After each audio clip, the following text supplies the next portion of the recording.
Good morning, everyone.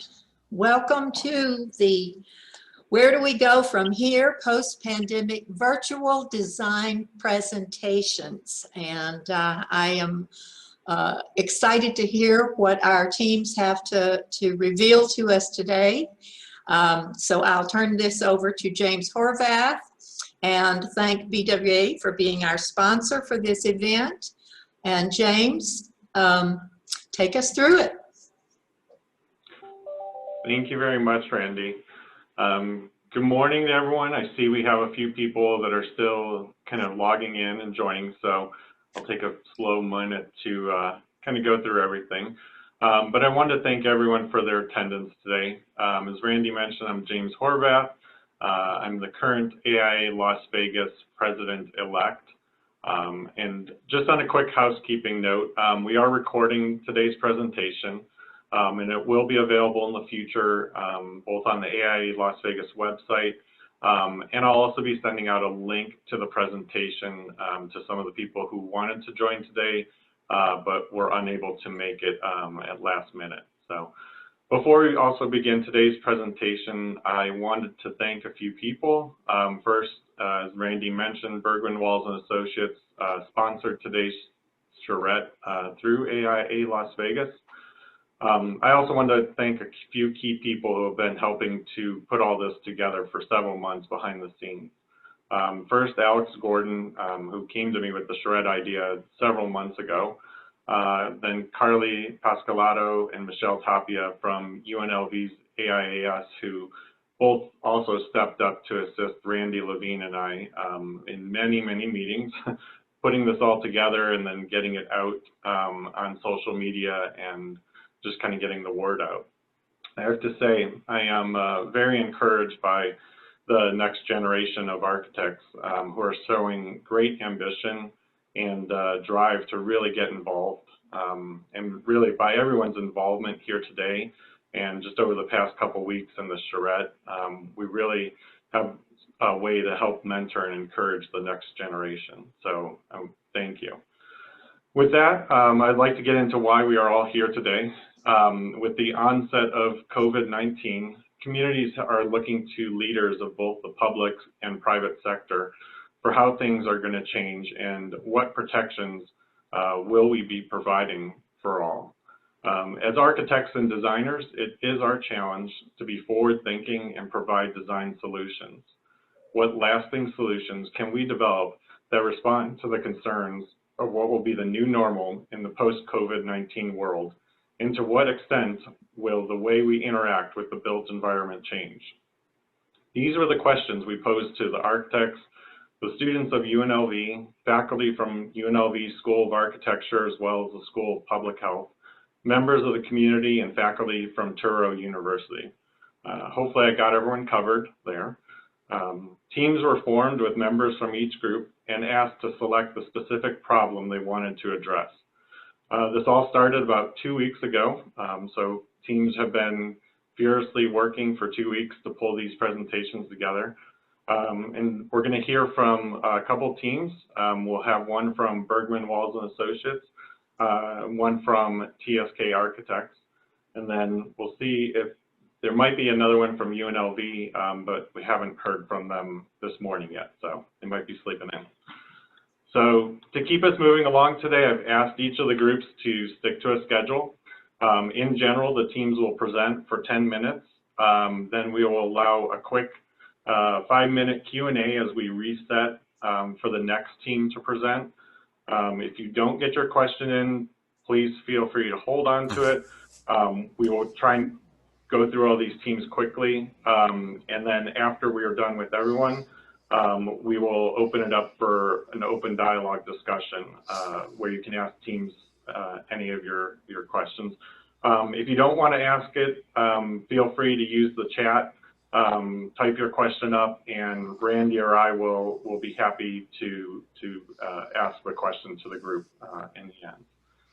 So with that, I would like to turn it over to Alex with Bergman Walls & Associates, who will begin the first presentation and share the screen.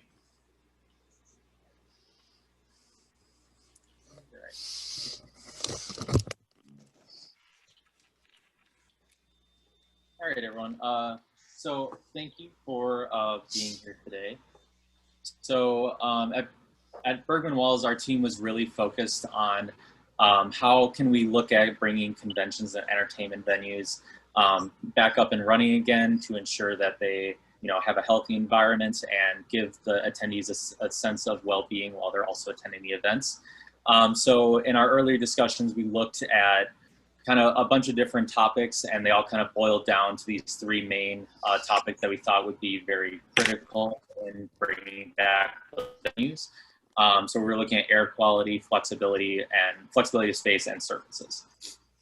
So in air quality, we were looking at ultraviolet germicidal irradiation systems in general, but it's specifically in regards to air quality within the HVAC system. So these ultraviolet lights kill pathogens and viruses, and you can place them in your current HVAC systems. They have a bunch of retrofit designs, and it really just, you put it where the recirculated air comes through, and then it sanitizes it and then expels it back out into the space. So it's nice and sanitized. And then, we just have a sketch here showing what the UVGI system would kind of look like in play with some other elements that we'll be talking about later on with regards to experiential wayfinding with plants, green walls, and just different ways to separate space. So then we were also looking at live HVAC system monitors to give a display to people about what the building is doing to keep them safe kind of behind the scenes. Just because I think, we think now more than ever, people are more cognizant of the role that buildings play in their health and well-being, considering we spend about 90% of our time indoors, just displaying what those systems behind the scenes are doing to keep them safe. And then off to the right is just like a graphic that could be given to guests and attendees to kind of show the system that is being used in the building and how it works. And then we're kind of looking at these air purifiers. They already have these portable carbon air filter purifiers that you just roll into a room and plug in, and it cleans and sanitizes the air that way. But they look a little clinical. So how can we then bring it into a space to and incorporate them into objects that kind of make it more aesthetically pleasing, or invisible to people within a space. And then we were looking at biophilic design. There are certain plants that help to purify air, and they also just look, as you can see from the pictures, it's very aesthetically pleasing as well. So we're looking at those systems as well. And then within flexibility of space, we were looking at experiential wayfinding to kind of use interactive and experiential techniques to kind of help guide people through spaces without having them congregate at static signage to see where they need to go or to read different signages. So having these examples of just how can they experience the space and also know where they're going.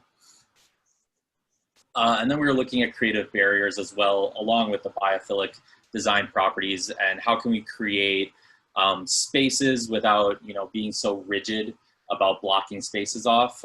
So off to the left here, you see these light arches that really separate space and define a space without being intrusive. Same thing with these plant walls that can be moved around to define different spaces. And then off to the right, we just have a plan view of the sketch from before, kind of showing just how we can do interior pathways with plants, keeping people, spaced out, as well as you can, use different plants as wayfinding with their colors. And then on the right-hand side of that as well is these individual proximity sensors that can be projected, can be floor mapped, to follow people around and kind of give them a 6-foot radius, and if they get too close to someone, they light up or something, to kind of make people step back and realize they're getting a little bit too close to people. Mike, do you want to touch on surfaces? Yeah, can you guys hear me okay? Yep. Yes. Okay, thought I was having some problems with my microphone, but it seems to be resolved. Surfaces. So a lot of these materials around. A lot of these technologies have been around for quite a while now, and it applies to different materials that are used throughout buildings, in this case hospitality. But there's a new awareness, obviously, on how we can mitigate the transmission of organisms and contagions through surfaces that either inherently or through some additive help to slow the reproduction or hopefully destroy the bacteria or viruses completely. Metals, there are several metals that have inherent qualities like silver, zinc, and copper that once bacteria or viruses come into contact with those metals, they kind of self-clean and self-sterilize over a period of hours. Silver, for example, is starting to be included in spray-on products that can be applied to surfaces, as well as kind of baked in for certain tiles or laminates, etc., that again help minimize the exposure to people that come in contact with those surfaces by killing the viruses over a period of time. There's also some new information and technology that has come out, and it's laser resurfacing or surface treatments. A research paper by Purdue has found that cells don't like surfaces that have very kind of pointy micro surfaces.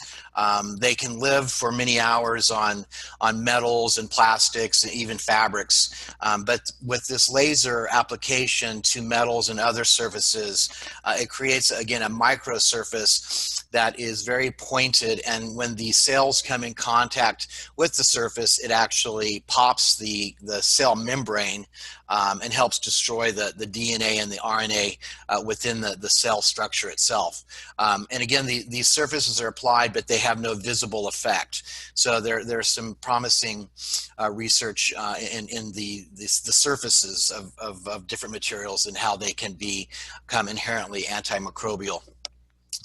This also applies to paints. Paints now are using different ingredients that kill pathogens when they come in contact with the paint.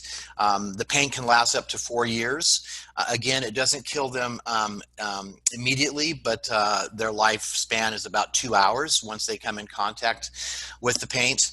The one thing we do have to be aware of, though, here is that a lot of these additives, which are not natural in composition, we do need to be aware that drugs can, or bacteria and viruses can build up a resistance to these types of additives, not unlike antibiotics that we use and try and minimize our use of. We need to continue to look for more natural alternatives that do not affect the ability for these microbes to become more resistant to more and more chemicals or treatments that we put into different products that we would use on surfaces. There's also antimicrobial powder coating. Again, this is an additive that can be applied through a spray form for surfaces that don't get a lot of wear, as well as mixed into different finishes that can be applied to wood tabletops and other surfaces. And then lastly, we have this titanium dioxide coated tiles. They are incorporated into porcelain and ceramic tiles. It has a couple of benefits. One, it is eco-friendly, so it does not release any outgassing or any other type of dangerous chemicals into the atmosphere. And in this particular instance, not only does it make the surface what they consider self-cleaning, but it also cleans the air. So any type of air molecules that come in contact with it, it has an inherent quality that cleans the air as well as eliminates bacterial strains of different varieties. If we want to go to the next slide. Of course, the other thing is with surfaces, if we can not touch them at all, that is probably the best approach. There's a lot of advances that are here now or are going to become shortly, that gesture recognition, voice recognition, personal device, controlling entrances into our hotel rooms, mobile check-in for events where we don't have to pass IDs back and forth, everything that we can do to minimize how many surfaces that we end up touching. This will be, as well as, cash and coin are very dirty. Being able to pay for transactions directly from your personal device, so there's no exchange of dirty coin or cash. And then also reservations and other applications that this touchless technology can be used that helps minimize close interactions with other people. Just walking up to a podium and making a reservation, for example, at a restaurant. I mean, that is putting you in relatively close contact to someone. And those types of interactions can be minimized or eliminated. That would help kind of minimize the spread of the contagions. Gesture recognition, obviously very important, where we can come to a kiosk and not actually have to put our finger on the kiosk itself, but just being fairly close to it, it recognizes our hand motion and the command is completed through that gesture recognition. And then there's also image recognition, which allows us, again, to be identified for security purposes, not having to, again, show IDs, giving us access to rooms that we've have the right to enter. Again, obviously automated doors, etc. Again, everything that will make us touch less and less, because again, that is a big part of how the contagions are spread.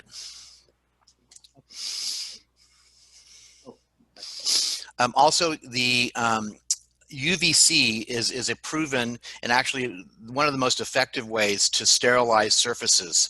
The image on the left is a commercial use machine that is taken into hospital rooms when they become vacant. They just put it in the middle of the room, they turn it on for about 30 minutes, and the intense UVC light sterilizes the entire room. You can't be in close contact with this particular device at that level. So the room has to be empty. But the other examples on this page where you actually have wall washing or device washing devices that continually touch the surfaces, the light washes the surfaces, like elevator buttons or a touchscreen kiosk. It's a very rapid way of sterilizing the surface, and I think we're going to be seeing a lot more of this. They're pretty affordable devices. And then actually there's a new one that we came across that actually is an add-on to your escalator handrail. And as the handrail passes through the device, it's continually sterilized. All right, cool. Thanks, Mike. So we're also looking at control scenarios for the events or convention spaces, giving people a sense of security and, a little bit of control back, to see that, at the entrances, they're doing these thermal cameras that read people's temperatures throughout the space. They have these automated hand washing and sanitization stations so they can still be in the space without having to go to the bathroom to wash their hands. And then the third image is just like the precedent that we were kind of using for the individual proximity devices and sensors that I talked about in the sketch a couple slides ago. And then the exterior walkways can be, are more for like a new project, but they can definitely be used for circulation and can, bring people outside, introduce them to the fresh air and the sunlight, and also it mitigates some spread of pathogens in an interior space, obviously. And then we also wanted to introduce the WELL program, if you haven't heard of it. It's a newer program that really was developed by integrating scientific and medical research and literature on environments and behavioral factors, as well as health outcomes and demographic risk factors. It's broken down into these now 10 concepts. It's really a holistic approach to how buildings affect our physical and mental health and well-being. And then this year, with the COVID-19 pandemic, they put together a task force of 600 people internationally. This is an international standard. And the health and safety rating really talks about cleaning and sanitization, business practices, and air and water quality management. And we think that this would be a really great way for international travelers to kind of be assured that we're using standards that are being used across the globe to keep people safe for when they come back to Vegas. So, and then we kind of just put all this together, and all of these topics we think will come together to bring a healthy and safer Las Vegas when we open. So, thank you. Thank you, guys. That was a great presentation. So, wanted to just see if there's any quick questions as we get ready. We're going to transition over to TSK Architects to listen to their presentation. But is there anyone that has anything that kind of popped into their mind right away that they wanted to ask? Jeff, I see your hand up. Yeah, so I guess first and foremost, I think it's a well-researched presentation. So take all of my comments in that vein. But I would suggest that we're probably not addressing the right problem. And what I mean by that is obviously air quality and sanitization will address the propagation of a virus, but the CDC recently released research that said 96% of COVID deaths had a other complication. So we really have chronic health issues. And I think that we've arrived at those chronic health issues through a culture of convenience. And many of the solutions, and I've been pitched all of them at the school district, right? So I think many of the solutions continue that culture of convenience. And my question would really be, how do we address the longer term issue and design spaces and cities, et cetera, that promote healthier lifestyles? So I think that like the exterior walkways was probably moving in that direction, and the well information absolutely has been trying to start that dialogue. So I would encourage us as a profession, and I think the school district, we're certainly doing this, looking at not only how do we address this immediate concern and get people back in buildings, but how do we really shift the paradigm to a longer term solution about health? Definitely. Yeah, that's a great point. And I think there's some interesting concepts or ideas too that I've heard that start to get into the psychology of, you know, what do we as humans, how do we interact with the buildings, and is it more visual that we need to see, or to understand that buildings are safe for us, or is it stuff that, you know, we continue to do behind the scenes? Obviously, I saw the UV lights in the HVAC system. You know, that's something that's great. It's also something that's invisible, and will that change people's mentality of, you know, going into buildings if they don't know that it's actually taking place? So, I think gaps for sure on that, right? So we're seeing that there's people who don't put any value in any of that. Maybe they're naysayers, and then there's a whole other group that they're clinging to those ideas. So some school districts around the country have put HEPA filters in rooms, and they've noticed that if they put a HEPA filter that has an indicator on it, certain people find comfort in that. Whether it's actually doing anything or not is kind of irrelevant. It's the perception of this thing is scrubbing the air. Yeah. With that, I'd like to hold more questions because I'd like to turn it over to Jason and Josia with TSK Architects and let him go through their presentation. Yeah, thank you, everybody. Thank you, Randy and James. Really appreciate the opportunity to present this today. It's been a fantastic opportunity working with not only our team with TSK, but UNLV students, as well as Dr. Gillian Khan with the UNLV Community Health Sciences. I think bringing together multiple perspectives from different backgrounds has been fantastic. So as James said, I'm an architect with TSK Architects. We're a local firm that primarily focuses on civic and education projects. And so you could probably see by the screen that we're going to be focusing in on education today. And education is something that has become a daily topic. As someone with a father of young children. There's a lot of talk about how well our children are being educated during the pandemic. How is this going to change education? And so before you today, we've identified some challenges and then our approach to a solution to some of those challenges. So first off, we looked at this from a sort of mega trend. Sorry, just share your screen. It didn't share yet. Oh, I'm sorry. No problem.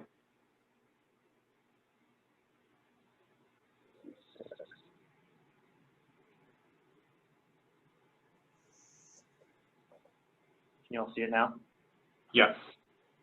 Just so you don't miss the image. All right. So we started off by looking at some mega trends. So first off, globalization, clearly the pandemic has had an impact on most parts of the globe.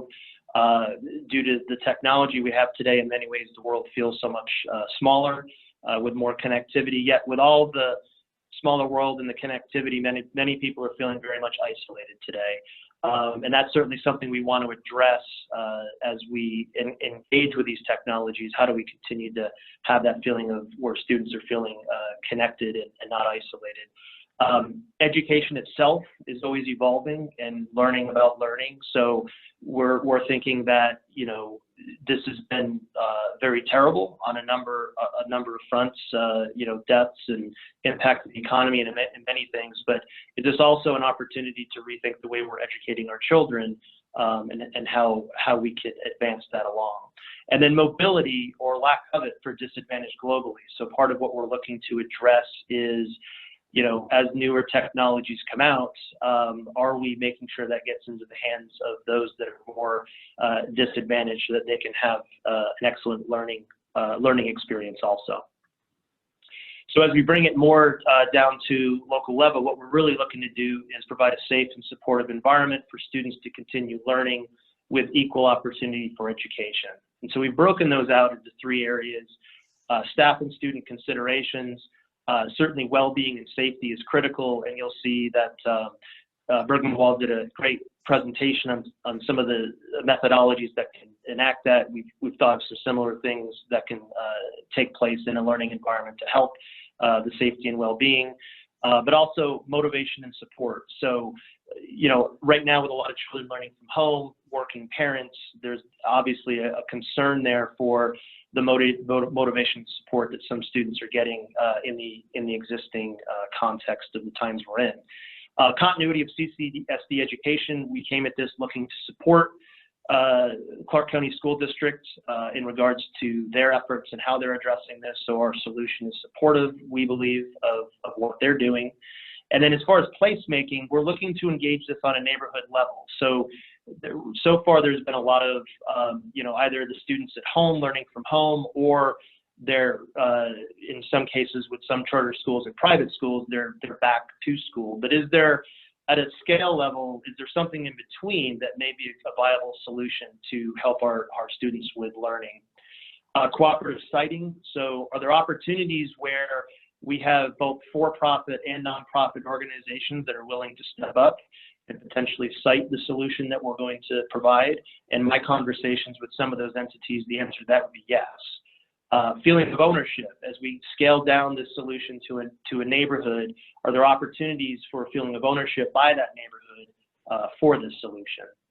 And then also the learning environment itself, making sure children have universal access to needed resources, mainly Wi-Fi, making sure they have connectivity.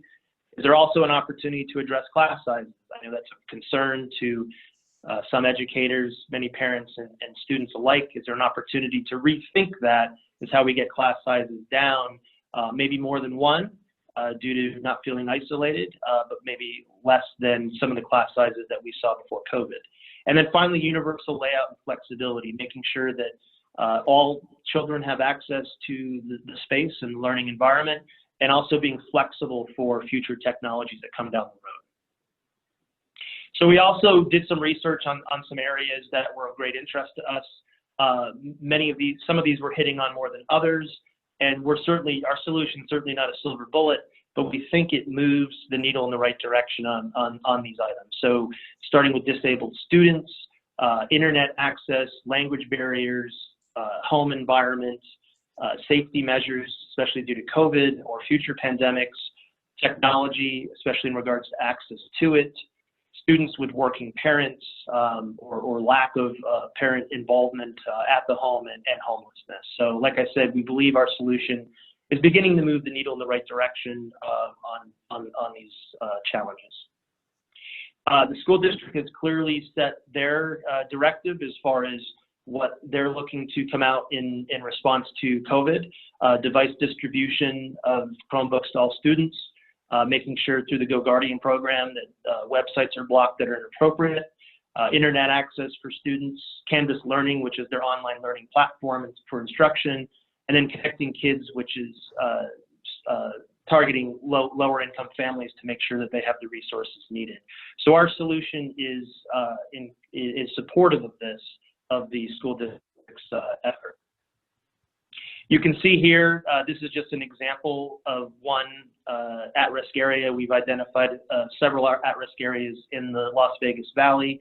This is one in particular, which just shows some potential cooperative siting, the Catholic Charities of Southern Nevada, the Courtyard Homeless Resource Center, the Care Complex. So within this walkable, 5-minute walkable distance, there's also a lot of kids that need access to education and resources. And so through a solution, do we begin to open up those conversations with both for-profit and non-for-profit entities that are willing to step up and help? Is there a way that we can bridge that gap, a partnership with the school district to educate our children in a more effective way? Some of the brainstorming that we did, some of the things that came up were certainly safety, resources, well-being, and motivation were all critical. We also talked about decentralized learning. That's not necessarily decentralized where that education is coming from. That could still be centralized, arguably even more so than it is now. But the way that learning is received by the students can very much be decentralized. So just showing some of the brainstorming we did through our process. So our idea is mobile community learning pods. They're digitally enabled and they're virus secure learning environments. So many of the things that Bergman Walls had brought up in their presentation, we would look to implement into this solution. And you can also see that these are tractor trailers. So you would back up 2 of these into a place. They'd be already retrofitted with a classroom environment, and then in between you would have stage set up similar to what you would see at a convention center. So these would be very quick to set up, very flexible, and yet they could be designed in such a way and painted and with different aesthetics to provide ownership to that neighborhood group. So each pod would be contain about 5 to 8 students, ages 5 to 15. They would be digitally enabled community learning pods. So as opposed to the effort of making sure that every home has internet access or Wi-Fi capability that's conducive to learning, we would roll these into strategic locations where children with proper supervision at different ages would be able to walk to these locations. And they would know that they're in a safe environment, they have the internet access that's needed, and they're in an environment with not only durable materials, but materials that are conducive to a healthy environment. You can rapidly deploy these. So these are something that could be deployed to certain key sites very quickly, flexible configuration of the layout of these, and they'd be supervised by a curator who assists learning. So this doesn't necessarily have to be a teacher. It would certainly be someone that's either a volunteer or a paid staff by the school district. But they don't need to be a teacher. They're more supportive of the children and making sure they're engaged with the distance learning. So you can just see here is an exhibit of some additional items that are called out. As you're looking at that, we'd also look to institute an HVAC system that would have the UV radiation, which Bergman Walls talked about, that would have filtration systems, the antimicrobial materials. And we're also, as far as you can see, we have the space underneath the trailer to provide any kind of storage tanks or utility configurations if we're not able to tie in directly on a particular site. You can also see that we're looking to make it as sustainable as possible, introducing solar panels, and if needed, there could be a generator underneath also if we're not able to tie-in with power. So just some more images of how this could be configured. So we would consider this one unit, and you can see here that the outdoor space in between could be used for children's play area, could be used for outdoor learning.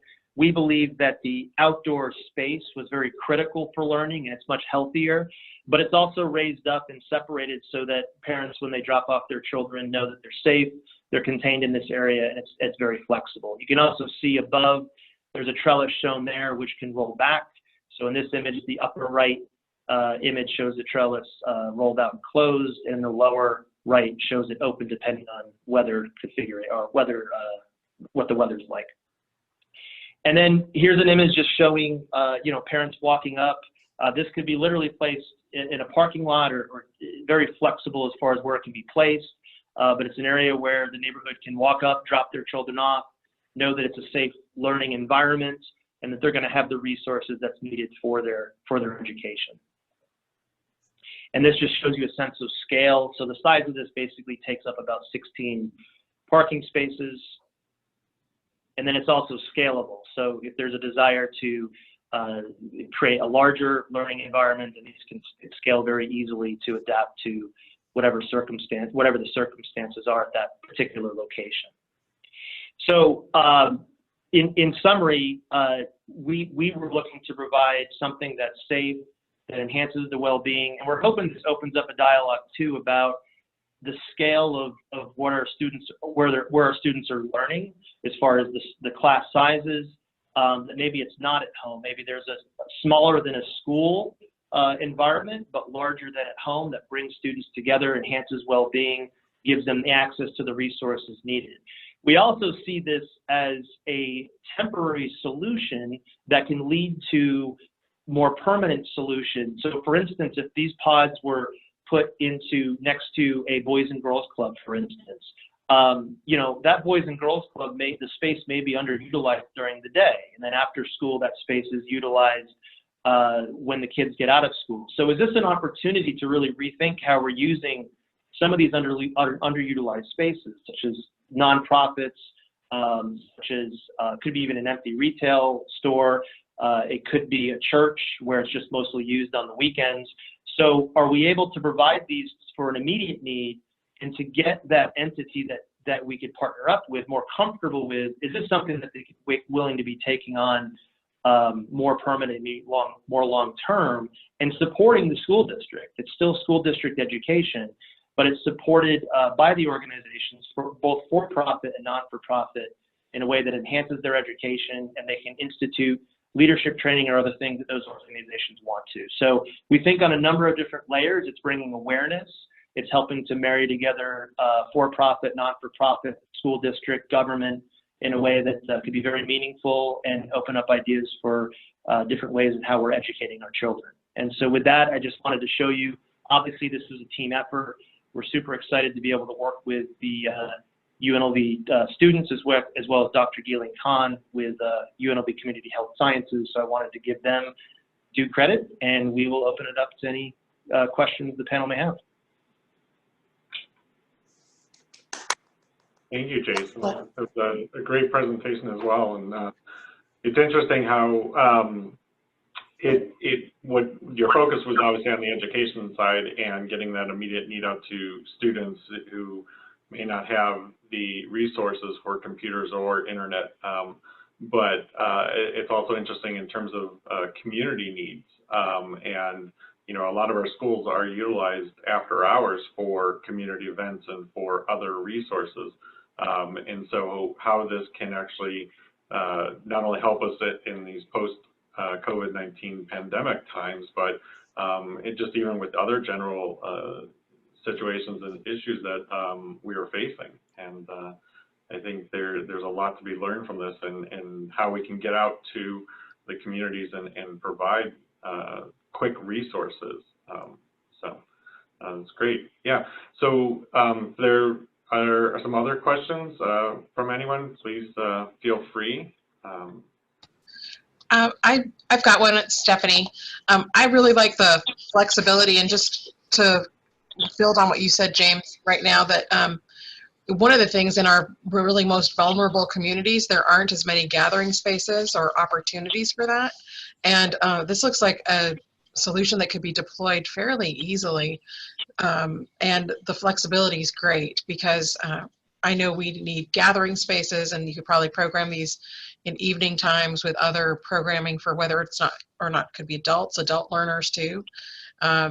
And if you've taken into consideration being able to clean those spaces, but I know we're having the most challenges in our vulnerable parts of our community that don't have access to Wi-Fi as readily, or even computers. I guess I just, in that partnership, was it envisioned that you would, create agreements with, local businesses to park these in those places? Was there a nonprofit component envisioned? Just trying to think through how that. Yeah, no, great question, Stephanie. I'll give you an example. So I was at an event last night, and I was talking to a fairly prominent real estate developer here in town, and he was got fired up about the education system and how the kids are being educated during this time. And his answer, because he had the financial resources to do so, was to put his young children into private school. But he saw, it was either an image or he saw himself where the children were up against a chain link fence near the school, trying to get close enough to get Wi-Fi access. And so I said to him, well, you own multiple real estate developments here in town. What if there was a solution where you would be able to partner up with the school district and provide something like this on one of your development or multiple development sites? Because he was obviously very charged about this issue. And he said, absolutely. Where do I sign up?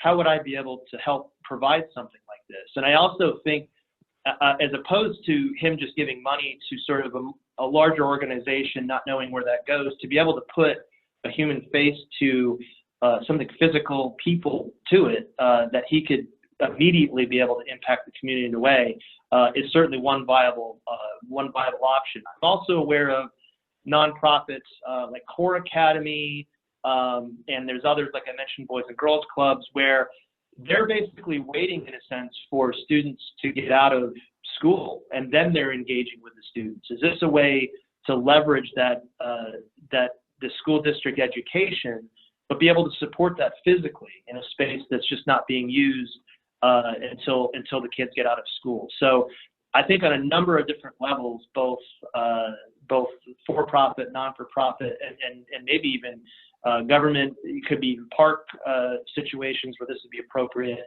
I think there's a lot of opportunities there to engage in different relationships with different entities in the community, because there's such a desire to help.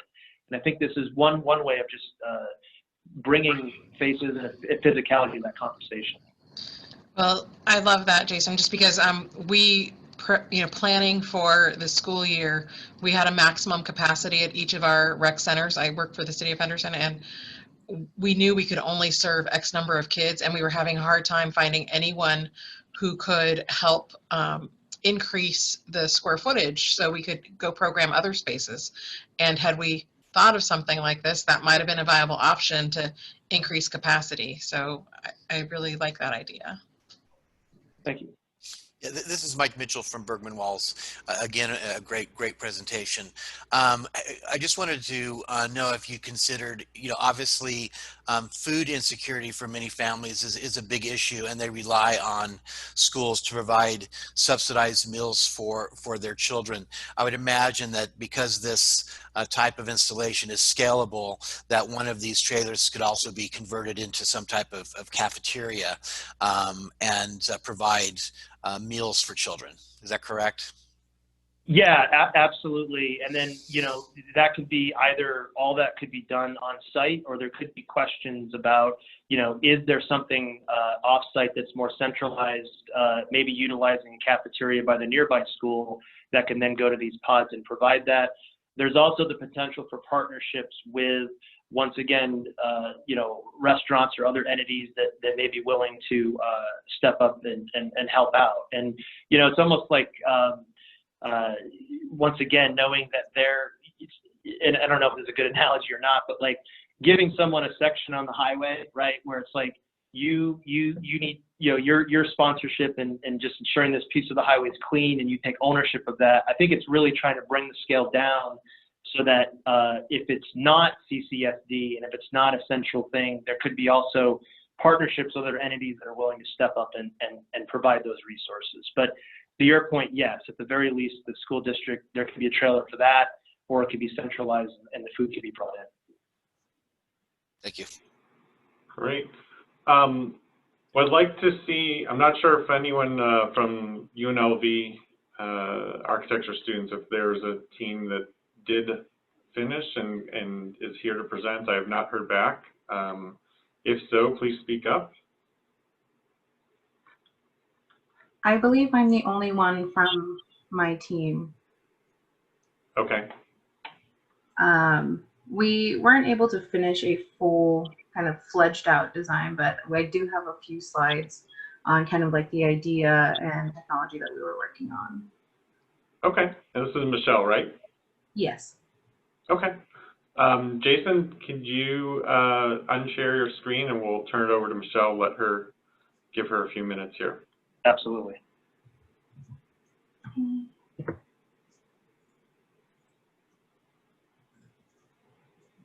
I know you guys are busy at school too, so there's a lot going on. Definitely. The last couple of weeks have been incredibly busy. Okay. Hello, my name is Michelle Tapia, and I am a part of the UNLV team that was working on this post-pandemic design charrette. And I'd like to start off by saying that we have been having a lot going on with school and trying to get back into online learning. But we still wanted to participate, and we did end up coming up with a small implementation of technology that is currently being researched and hopefully enough to be implemented into buildings in the future.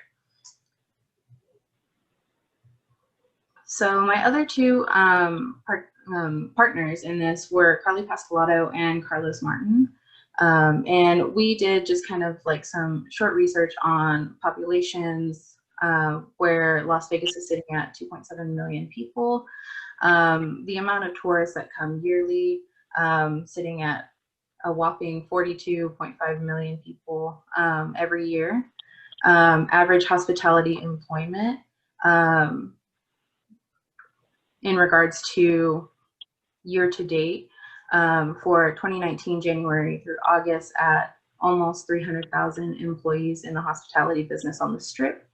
And also for this year at 231, where we saw a dramatic decrease at the start of COVID-19. Also, total COVID-19 cases currently sitting at 76,816 and a total of 1,500 deaths.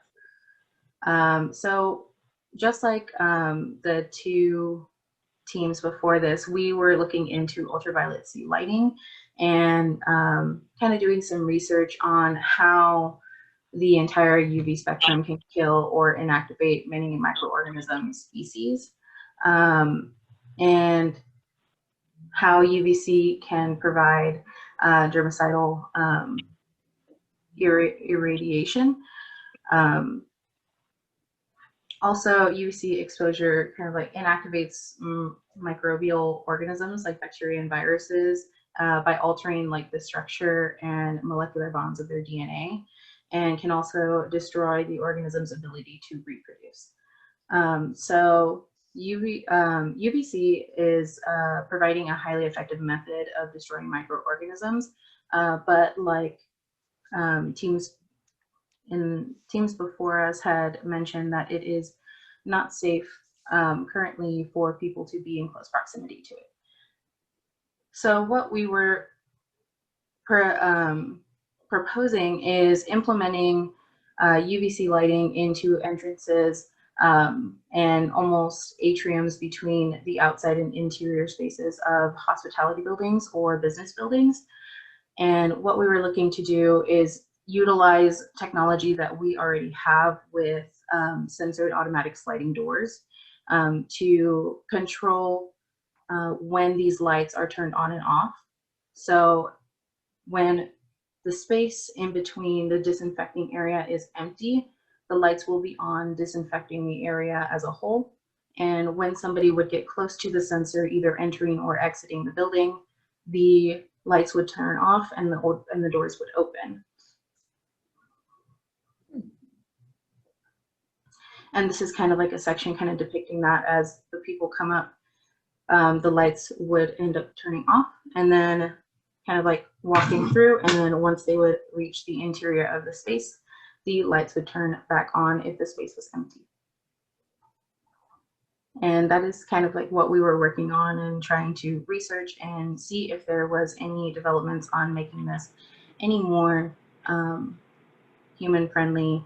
I know that there has been some research and studies and research on how UVC lighting is affecting wildlife or in a controlled system to see if UVC lighting can be used in the future to disinfect while people are walking through spaces. Thank you, Michelle. It's a very interesting idea, and I like the idea of actually tying it into the existing systems, occupancy sensors, and I mean, it's so many rooms now that we've utilized that for energy efficiency, but then to kind of turn it into the reverse system of, okay, now that the room is now unoccupied, how do we turn it into a cleaning system and provide that, you know, that sense of cleanliness for that next person that's going in there. I see that in a lot of our hospitality projects. I could see that in the school systems too, where it's part of just the time clock for the building. So yeah, thank you for that research. Now that we've kind of gone through the three teams, I did want to just briefly say a few more things, and then we'll open it up to full dialogue and questions. I wanted to thank, again, everyone for their participation, who presented ideas today. It's very encouraging to see ideas and thoughts about how design can be changed and what impact we can make in this post-COVID-19. I also wanted to thank the industry and community leaders who took the time out of their morning to listen to the presentations. I will mention the companies that showed the interest and are here. Some of them had to step out, but I'm not going to run through all the individuals' names, but I wanted to thank Caesars Entertainment, Clark County Building Department, Las Vegas Convention and Visitors Authority, Resort World, Las Vegas, Marriott International, Grand Canyon Development Partners, City of Henderson, Clark County School District, and Southern Nevada RTC. Hopefully I've covered everyone, I got everyone in there, but at this time I'd like to just really open up the floor, and if anyone has questions on any of the presentations or what you've seen or thoughts, just like to hear a discussion. Well, James, I have a couple of questions. With the BWA presentation, and well, both presentations really, are the air quality systems that you recommended or discussed broadly available now? And also the surface treatments, are those in research right now, or are they available? This is Mike Mitchell from BWA. Yeah, many of the products that we discussed are readily available. Oftentimes they're an add-on. So if there are particular textiles or wall coverings, you can actually have that product applied or added to the materials at request. There is a cost impact to the price of the material, but yes, they are pretty much readily available. The paints are available from Sherwin-Williams for these antimicrobial paints, and also the tile, the titanium dioxide, that's readily available by several tile manufacturers as well as, again, obviously the metals that are inherently antimicrobial, like brass and silver and stuff, those are available as well. Great, okay. Now, I also wanted to ask the health professionals who joined the teams, if you would take a minute and maybe give us some feedback on your experience with the teams and the results of these presentations. Nicole Witcher and Dr. Khan, would you like to say something?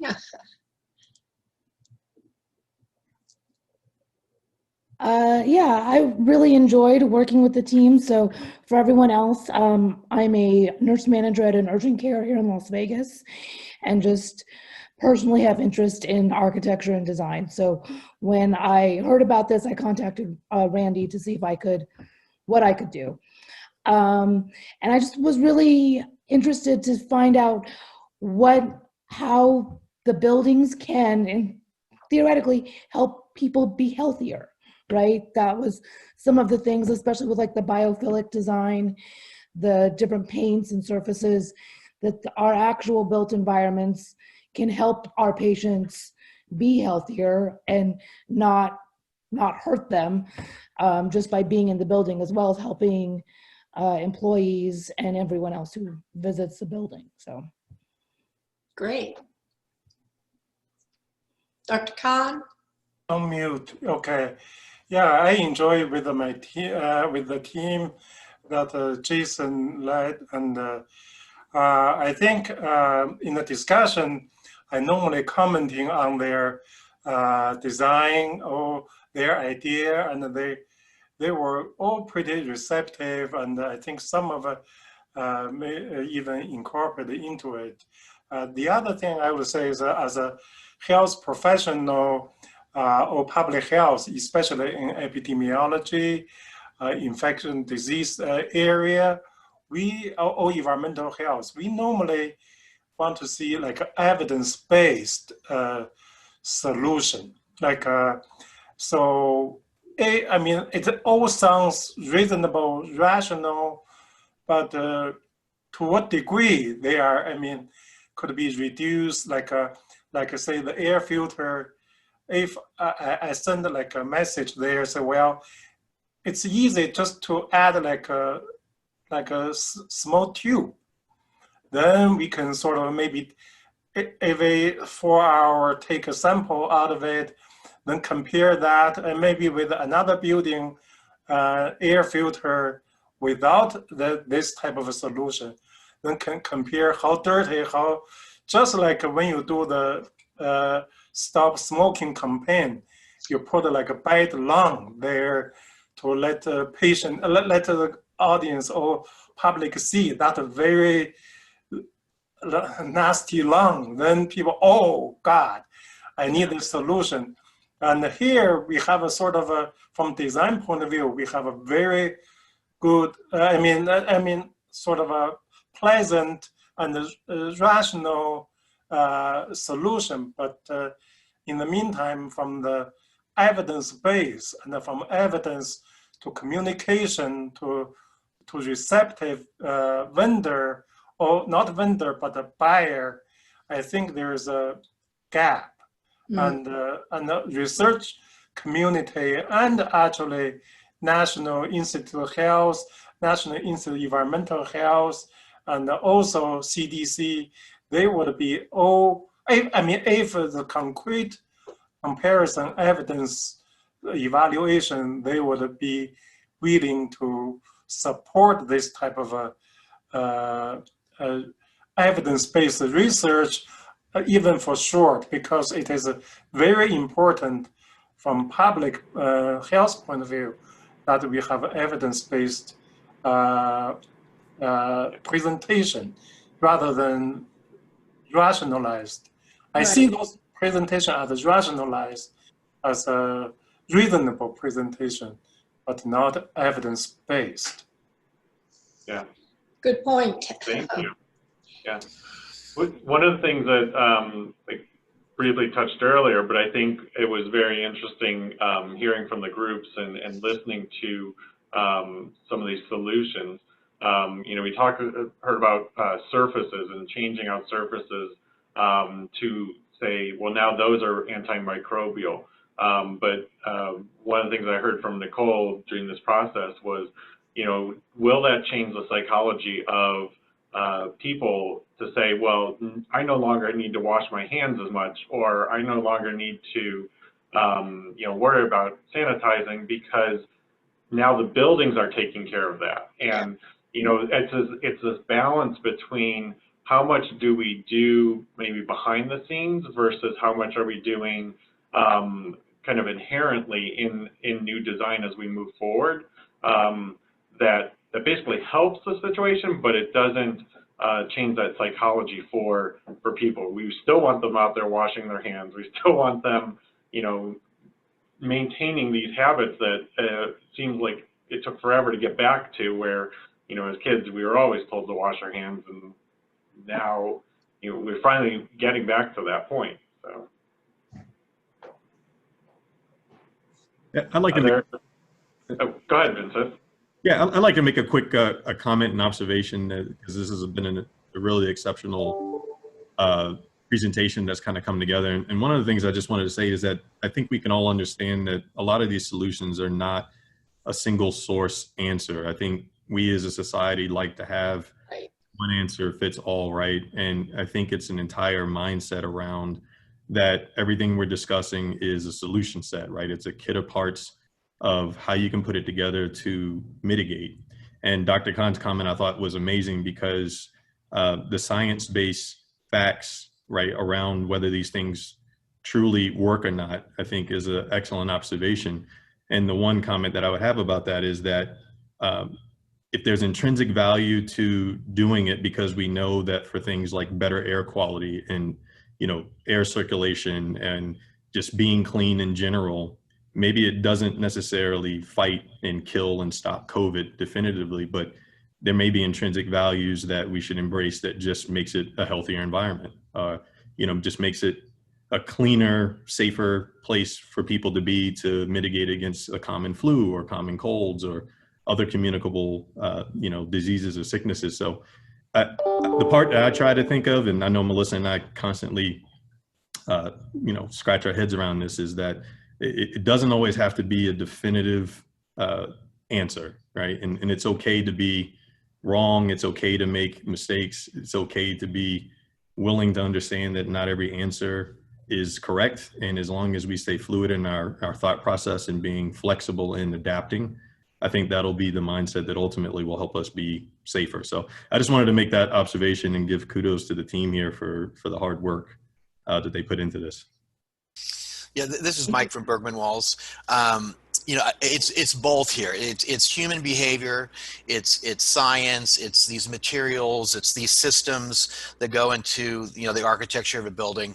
But I know that there, several years ago when I was living in China, I read a report where the Chinese government had mandated the use of touchless faucets in a lot of their buildings. And a report was generated that it impacted the, you know, the rate of influenza in a substantial way. So there is proof that touching less surfaces does minimize the transmission of communicable diseases. And then another interesting report came out in Australia just recently, that due to all of the social distancing and closures and mask wearing, last year during the winter time, they had, or during flu season, they had about 60,000 cases. This year reported is about 106. So the cases of influenza dropped dramatically due to these mandated procedures. So there's got to be some common balance where certainly we don't want to be locked up for the rest of our lives, but we do have to train ourselves and understand better behaviors to minimize disease. Yes, Sherry. Actually, if I wanted to add to what Vince and Mike have just added, as an operator running Paris and Bally's hotel casinos, what you're describing impacts us significantly because it's reduced call-outs, reduced sickness in our team. And in the UNLV presentation, she noted there was 300,000 hospitality employees. Yes, it's a little less right now, but one day we're going to be back to a place where we're better than that number. But if you want to have an explanation why this is important, is that if flu goes down, if other communicable diseases go down, it means less sick calls. It means it's actual bottom line improvement for a company. So if you want someone to get excited about it like me, that's a definite reason. And Vince's comments, I think, are incredibly accurate that, you know, it's kind of a rising tides. Our team has realized that these protocols, although they're difficult and challenging, have made them healthy and seen that, you know, we can live in this world and that we can, if we do the right things, we don't get sick. And what you have to imagine, even in little parts of each part of the presentation, we've got to retrofit these buildings. We got to think about how we spread out our places of eating. Like, we've never thought about square footage in the same way as we, you know, used to.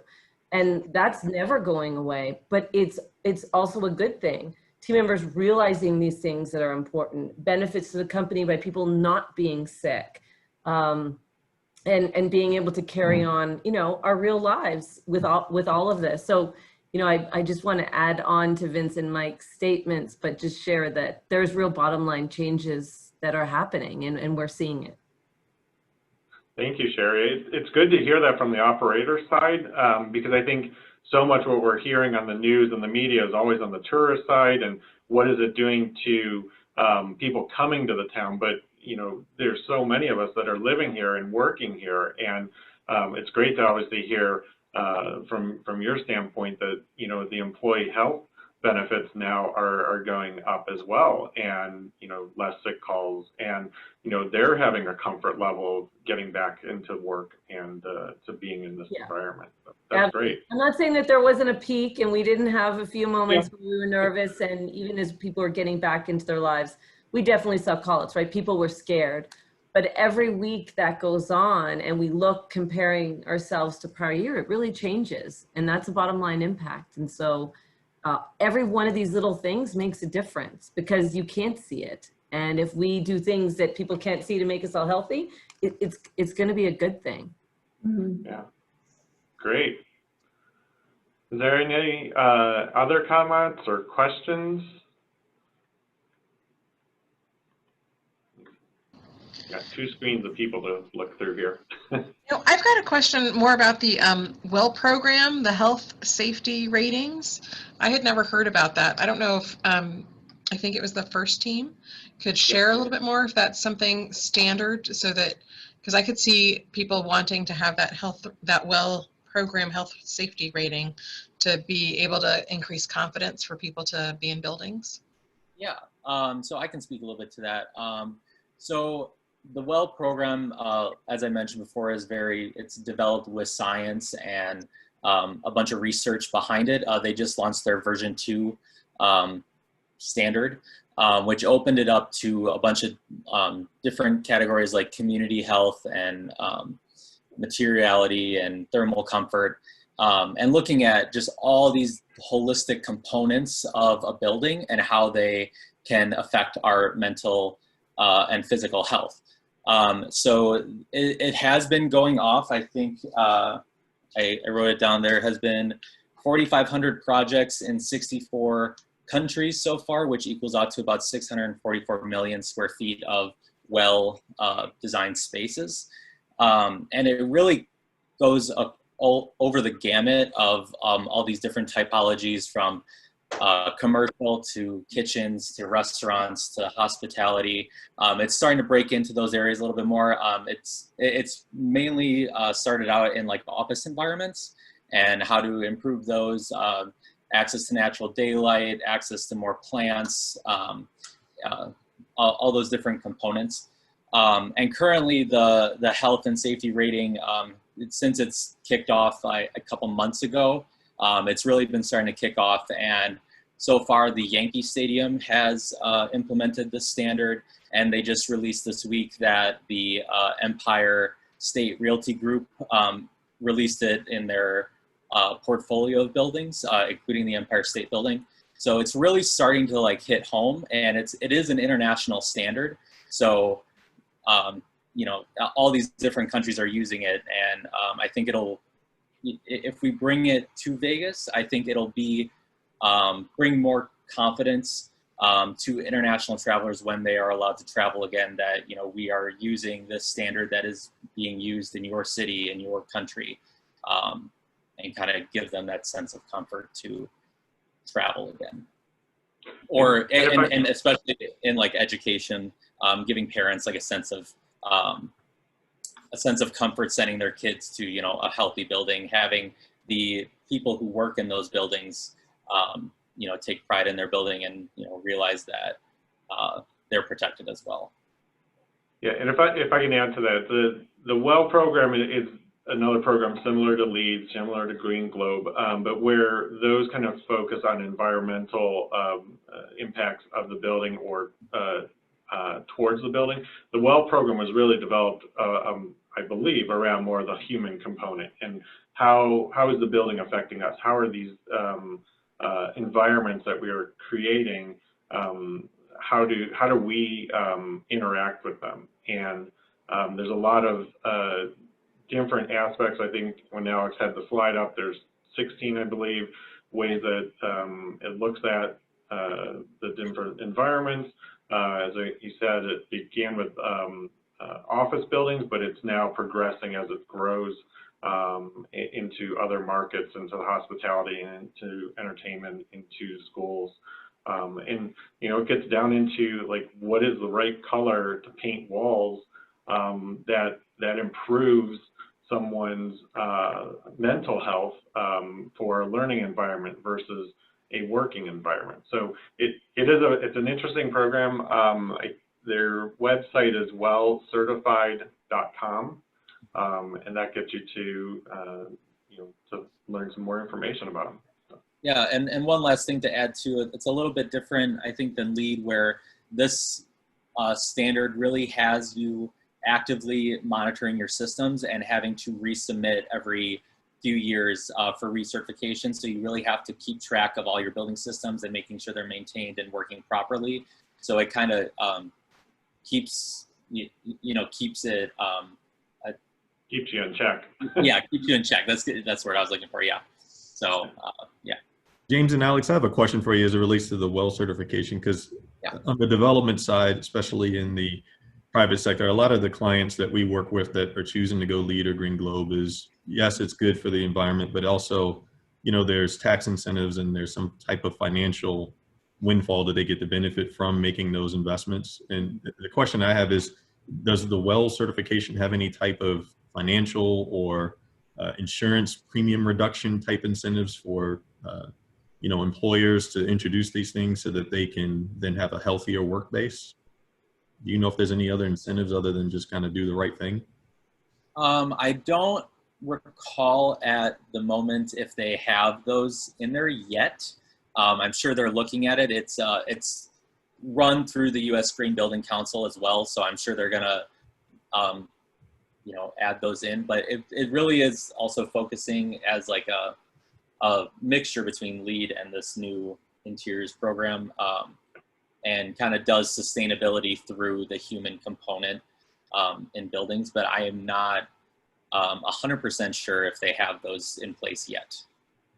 Yeah, I think on where I was first introduced to it, it was more from like the human resources standpoint in terms of hiring employees and being able to present a company in a sense that, you know, here's something that we're following. We're following this new standard out there because we care about your health. You know, we're not just saying we're going to hire you and you come work for us, but, you know, what are we doing as a company to implement a program that is willing to kind of certify these measures that are built into the design and the architecture. So it might start showing up on maybe insurance premiums that the company is dealing with. It may be just even, as Sherry mentioned, as a benefit of, employees not calling in sick. They're not realizing what's going on, but, they're happier in the environment they're working in because of, these standards that have been researched and implemented. So. Thank you. Are there any other questions? We're getting close to our time. I want to make sure everyone has the ability to ask a question. I think this is such a huge issue, and there are so many aspects to it that, we've heard some really good solutions and ideas today. But this kind of thinking needs to go forward, and we need to keep focused on what can be done and how it can be implemented. So that's my closing thought. Yeah, thank you, Randy. And I go back to same thing Vincent had mentioned. This is there's not a one solution response to this. That this is multifaceted. Obviously, we had different aspects of looking at this from a convention hospitality side, a educational side, communities, just general buildings, and it's really just there's all these solutions that we need to start talking about because they need to start being implemented into our buildings now and as we move forward. And luckily, there's new programs out there like WELL that are starting to look at this as from the human side and from other ways of just in the building. So with that, I really appreciate everyone's time today. This was a great event. It was our first time trying a virtual design charrette, which had its own challenges. But really appreciate it. Thank you from AIA Las Vegas. Thank you to everyone who participated, both in the design and also in this conversation today. So with that, bid everyone a good day, and thank you. Bye-bye. Thanks. You all. Bye. It's great.